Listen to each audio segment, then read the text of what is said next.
Hey, what's going on, ladies and gentlemen? I'm Mega Man here, and I'm back for the Maxi Toys, and welcome back to more Let's Play of Sonic the Hedgehog CD. Yes, we're coming back into this game because obviously we managed to actually recently done with Sonic's playthrough of the game, so I thought I was going to be tackling through the second playable character in Sonic CD, specifically in 2011 version of the game, because even then though, as I mentioned earlier, that you can't actually play as the second playable character if you ever play the original version of the game on the Sega CD or Mega CD or even a PC version, 1996 version.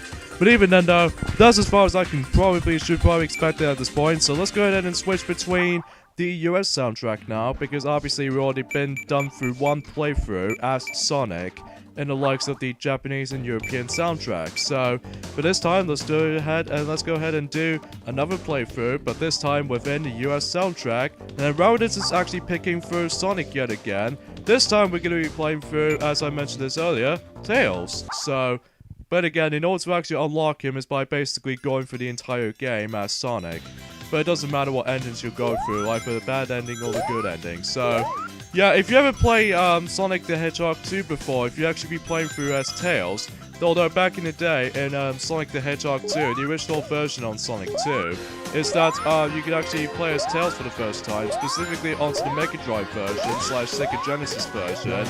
And basically what you can do from that particular game, all he basically does the exact same thing as Sonic, but minus with he can actually fly. But unfortunately though, that in Sonic 2 the original version doesn't have the ability to fly though, not until when it gets to the point until when Sonic 3 and Knuckles came around on the Mega Drive and stuff like that, that you could actually let Tails to actually can fly. Speaking of Tails can fly, that the only ability that Tails can actually perform in this particular version on Sonic CD is the likes of the flight ability, which this will be very, very handy for you if you actually try to like explore certain areas, if you want to actually go ahead and backtrack to certain places you actually missed out from, which I think is pretty cool for this little tradition. And as a result, then you can actually just use that until you actually, just to find out, like, take for instance these robot generators, for example, that if you actually think you might actually missed on something for these specific zones in the level,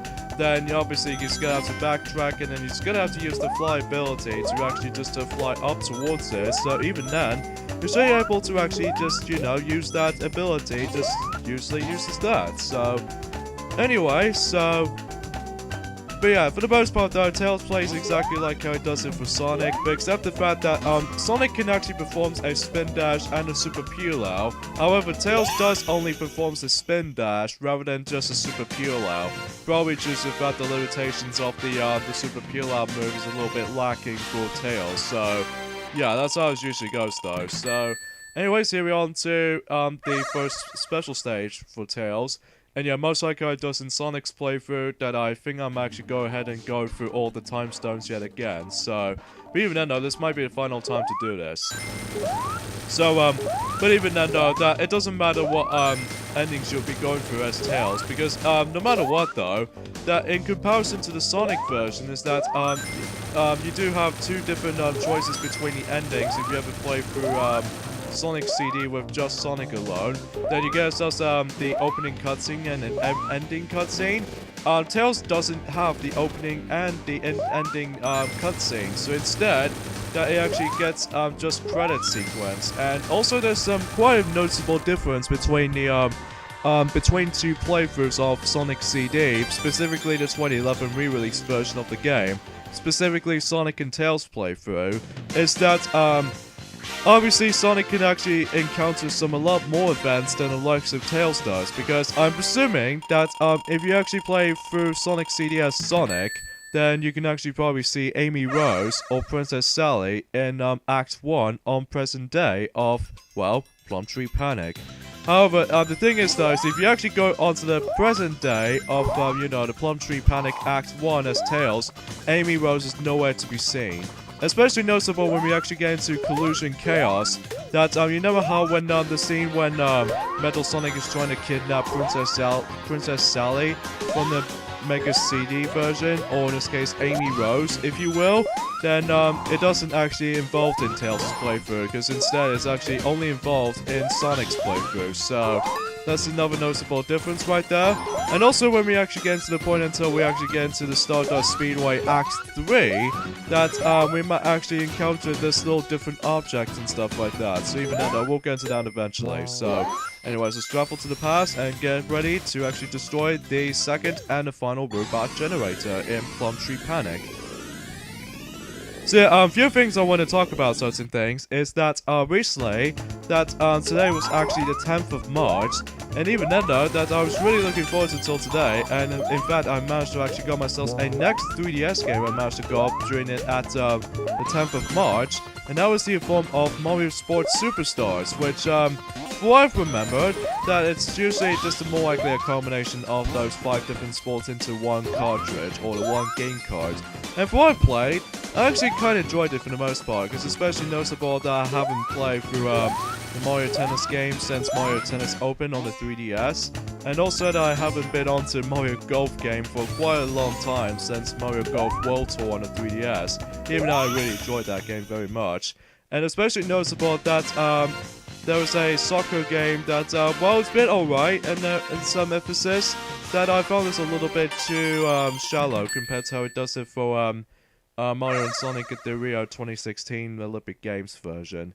And also another thing is that, while baseball is pretty good, but it's not one of my favorite sports in the entire compilation, because all you do is just like, you do this little button presses and stuff like that, and that's all there is to it. And also, you notice the little fielding departments in the baseball sport, the Mario Sports Superstars. Sometimes it is really, really painful to actually wait until when these little, you know, the pitcher is just trying to actually cut the baseball, and as a result, that's quite tedious sometimes.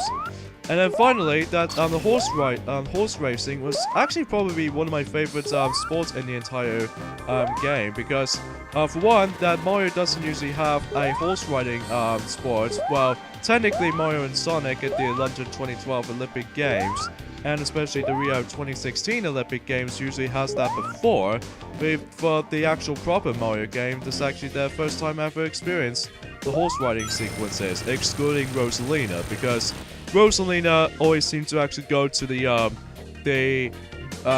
you know, gymnastics, you know, this little terrific clubs.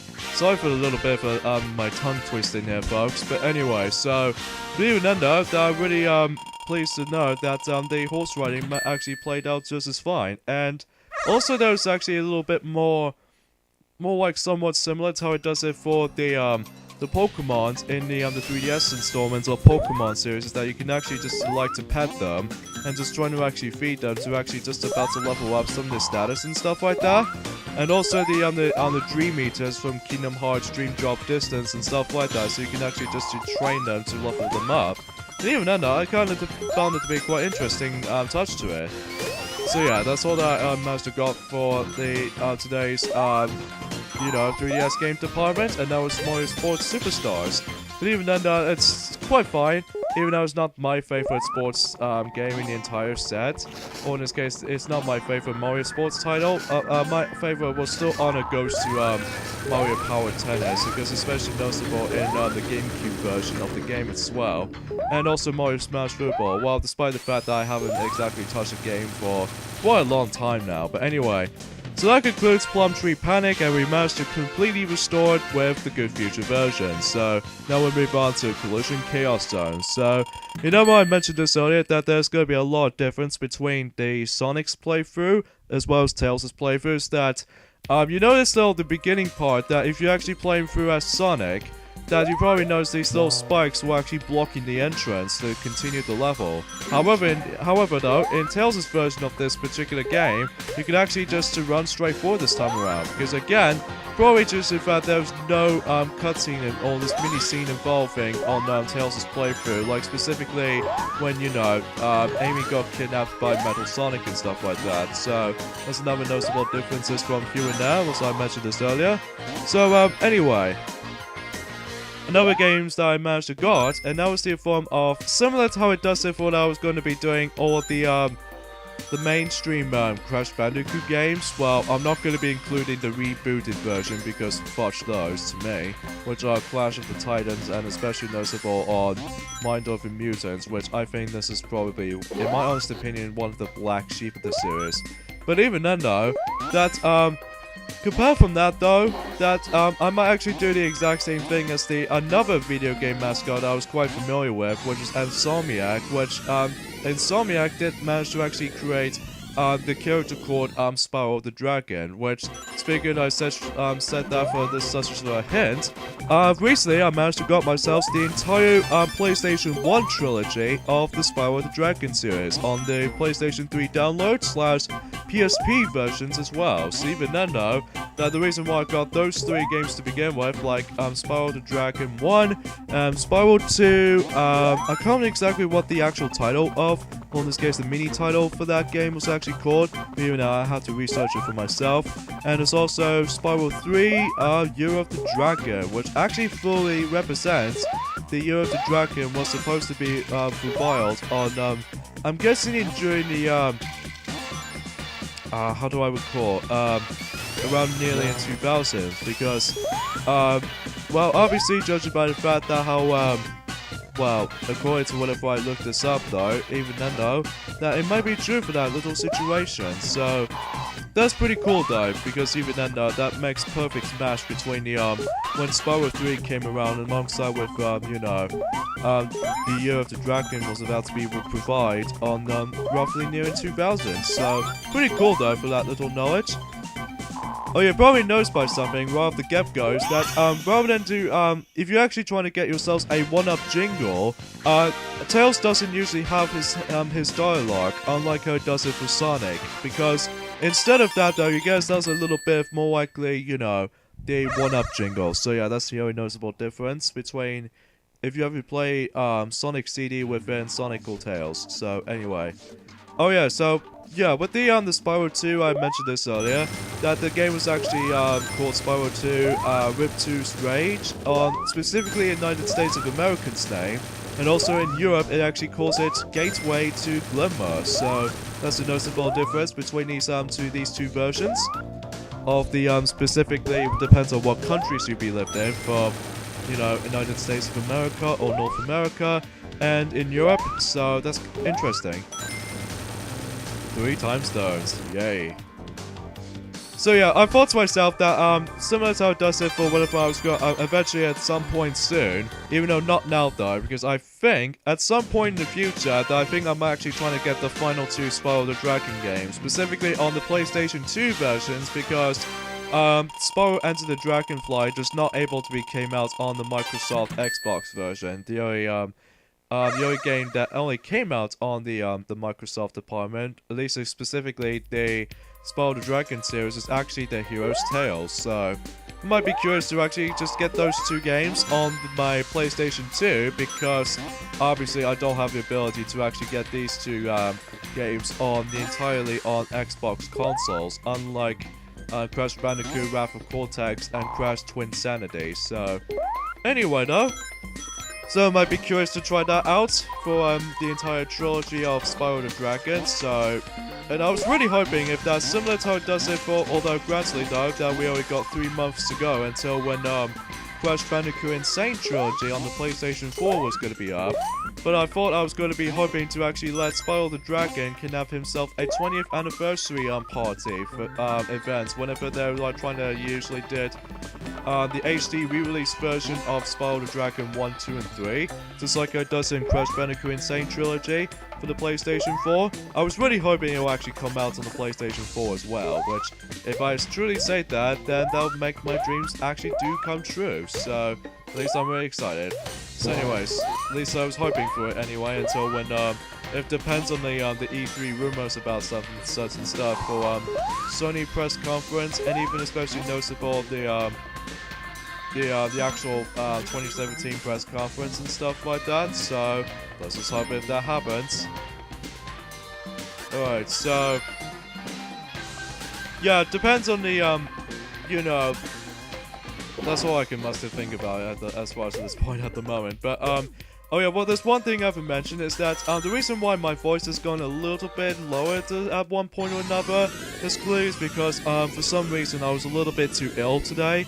But even then, the only method I actually got at the moment was actually a combination of let's just say a nasty cough, most like how it does it back in Mario Party 4 Koopa Seaside Shuri board. And I was hoping that we don't actually get interruptions this time around because thankfully I don't have to deal with this little crappy Buzzlebee camera and all that kinds of stuff, you know, the true 40p quality. But even then, I was really hoping if I don't cough too often during recording sessions, because that would just be entirely nasty if I have to say so for myself. And then also another thing though is that I felt slightly a little bit more sick, but even then that's only because I just usually talk way too much on some of these news updates and stuff like that. So, anywho though. But apart from those side of things, I'm still pretty fine though nonetheless. But even then though, I was really happy as far as this week is concerned, because obviously that we actually now finally got ourselves Nintendo Switch, which, speaking of such though, the Nintendo Switch release date was actually about a week ago now, which is pretty good, and especially noticeable the selling points is actually pretty solid as well. Even so much so for how it does it back during the Day 1 edition for Nintendo Wii U. But since the Wii U is now currently dead at the moment, or in this case currently now dead, because now the poor sales has gone dramatic. So even then though, that we're just expecting that if eventually that you know, Nintendo Switch will actually reveal some other titles. Even then though, that we only got about let's just say a month left until Mario Kart 8 Deluxe are about to be arriving. But even then, I was really hyping for Legend of Zelda Breath of the Wild.